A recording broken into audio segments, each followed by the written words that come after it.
G'day everyone. Joel Curtis, principal psychologist and sports psychologist from Endeavour Wellness. Hope everyone is doing really awesome today. Wanted to chat briefly about the power of leadership and the power of positive influences on teams that aren't doing as well as we would like to do.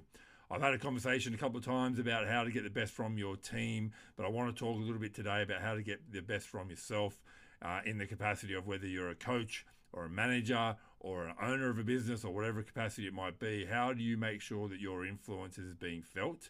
How do you make sure that what you're doing is having a direct impact on your athletes, on your team, on your people? As a leader, it's ultra important that you make sure you're staying above direct outcomes. Really important to get ability to step back and just slow down when it comes to outcomes. Appreciate as leaders, as coaches, as managers, we live and die by our outcomes, and sometimes, bonuses and performances and all those sort of things can be directly tied to outcomes.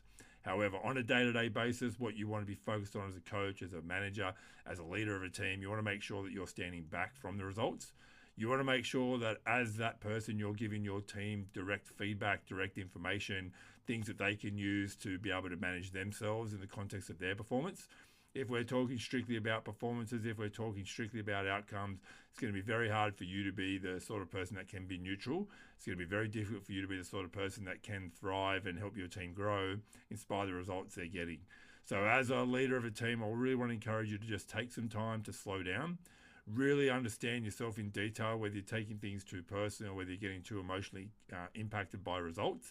It's really important that you maybe step back and have a chat to someone or just get a really good, clear understanding of how you can make sure you divorce yourself from the outcomes. Not in terms of not caring at all, but just making sure you've got that good space where you can care a little less.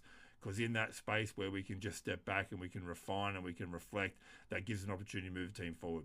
So if you have been struggling in terms of outcomes, you have been struggling to get the best from your team, just take some time, take some space, step back, just create a little bit of a careless approach and just see what you can create in that gap between outcomes and what people are doing.